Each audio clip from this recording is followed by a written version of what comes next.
అయితే మన సంఘాలు చేయాల్సినటువంటి పరిస్థితి మన సంఘాలు చేస్తలేవు. మొన్న నేను కూడా చాలా సందర్భాల్లో బాధపడుతున్నా మూర్తి సార్. మొన్న ఒక అమ్మాయికి సంబంధించిన విషయం నా దృష్టికి వచ్చింది. 12-13 సంవత్సరాల అమ్మాయి, 15 లక్షల రూపాయలు.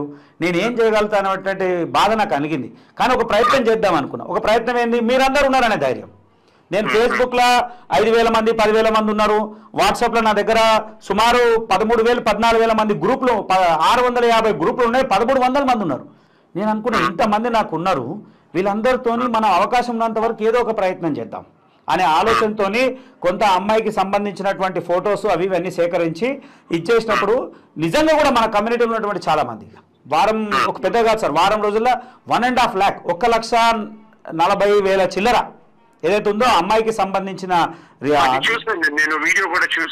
క్రౌడ్ ఫండింగ్ వచ్చింది. క్రౌడ్ ఫండింగ్ వచ్చిన తర్వాత డైరెక్ట్ హాస్పిటల్కి చెక్ ఇచ్చినాము, ఆ అమ్మాయిని కలిసినాము, హాస్పిటల్ ఇచ్చేసినాము. అయితే భవిష్యత్తులో దాని మీద మనం పనిచేద్దాం సార్. మీ అందరి సహకారం ఉండాలి. వయసులో ఉన్నటువంటి ఏమైనా సమస్యలు అంటే కొంత అవేర్నెస్ కూడా చేద్దాం సార్.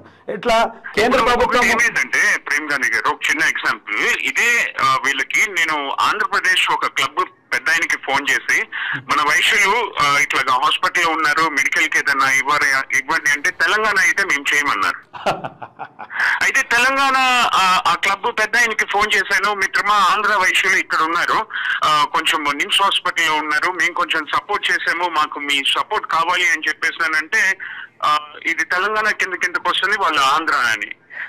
సార్ కొంచెం వైశ్యుడన్నా ఒక్క మానవతా దృక్పథంతో ఆలోచించండి సార్. పేద కుటుంబాలు అరచేతిని పట్టుకొని పొట్ట హాస్పిటల్లో ఉన్నారు, సహాయం చేయండి సార్ అంటే మేము ఎలక్షన్స్ బిజీలో ఉన్నామని అన్నారు. అసలు ఎక్కడికి వెళ్తున్నాము ఏంటి అసలు అర్థం కాక అసలు కంటి తడి పెట్టుకున్నాను ఆ రోజు రాత్రి. అయ్యో సార్, నిజంగా నేను కూడా చాలా రోజులు నేను సహాయం చేయలేనటువంటి పరిస్థితులు వచ్చినప్పుడు నిద్రలేని రాత్రులు గడిపినా సార్. కానీ ఏం చేయగలుగుతా. అయితే దీనికోసమే ఒక వేదికని ఇప్పుడు ఏర్పాటు చేసుకొని ప్రజలందరి దగ్గరికి వస్తా ఉన్నా సార్.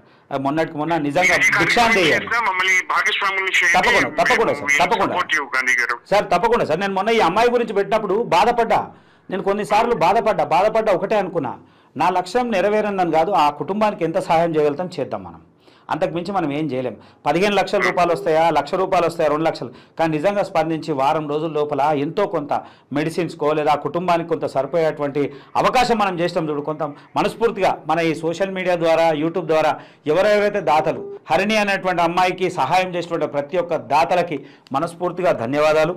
ఎందుకంటే నిజంగా మనం ఉన్నామనేటువంటి ధైర్యం ఇచ్చినాం. నేను చెప్తా ఉన్నా, ఆ లైవ్లో ఆ పాపను కూడా తీసుకొస్తా.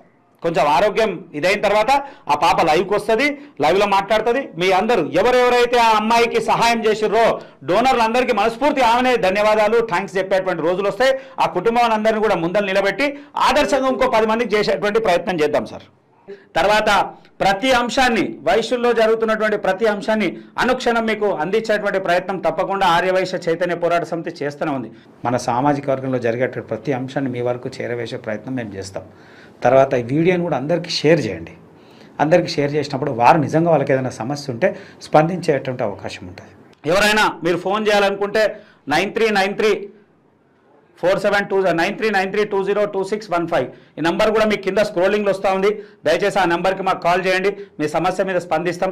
అట్లనే మన ఛానల్ ఏదైతే ఆర్యవైశ్య చైతన్య పోరాట సమితి అనేటువంటి ఛానల్ ఉంది, దాన్ని అందరూ సబ్స్క్రైబ్ చేయండి.